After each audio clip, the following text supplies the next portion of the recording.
day to everyone. Thank you for joining us here with ALT Daily. And on today's highlights, Germany pledges to invest in green energy projects in Africa. The former head of the Nigerian Central Bank, who is accused of fraud, is granted bail by the court. For sports news, Mali and Morocco will compete for a semi-final spot in the Under-17 World Cup. For details, on Monday, the German government announced that it will fund green energy projects in Africa with 4 billion euros until 2030.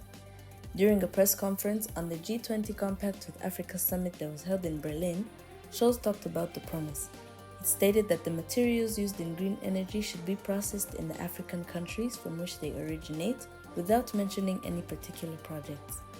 The concept behind Compact with Africa was introduced by Germany while it was the chairman of the group of 20 major wealthy and developing countries. The objective is to enhance the economic circumstances of the involved nations to render them more appealing to foreign private investment. According to Scholz, Germany ought to establish itself as an enduring and trustworthy ally with African nations.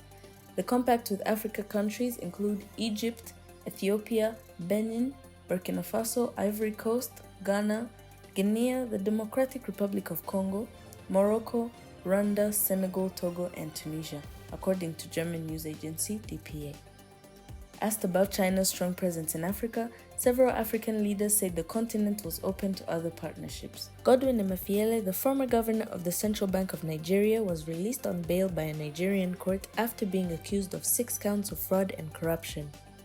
Godwin, who was detained by the security services after being suspended as the central bank's head in June, has entered a not guilty plea to the allegations. On Wednesday, a 300 million naira bond and 2 sureties with properties in the affluent Maitama neighborhood of the nation's capital Abuja were required in order for Justice Hamza Muazu to grant him bail. The judge asked Godwin, 62, to deposit his travel documents with the court and remain in Abuja while the case against him proceeds. On to the sports news. On Tuesday, November 21st, Morocco's under-17 football team secured a historical trip to the quarterfinals. In the end, Morocco prevailed 4-1 thanks to penalty shootouts.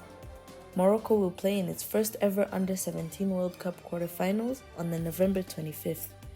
On November 21st, the Eaglets defeated Mexico 5-0 to advance to the quarterfinals. Mexico, the CONCACAF champions, were unable to stop Soumaila Coulibaly's team. Berry, the midfielder, scored twice. Diarra, the striker, scored in the 15th minute, and Kanate, another forward, scored a penalty in the 37th minute. The final goal was scored in the 50th minute by midfielder Marshall Tia. In March, Morocco defeated Mali 6-5 in the Under-17 AFCON semi-final. Mali will try to make it to the second competition final, and Morocco will try to create even more history. For today's comprehensive news coverage and detailed analysis, visit our main news sources, African News and Al Jazeera Africa. See you soon.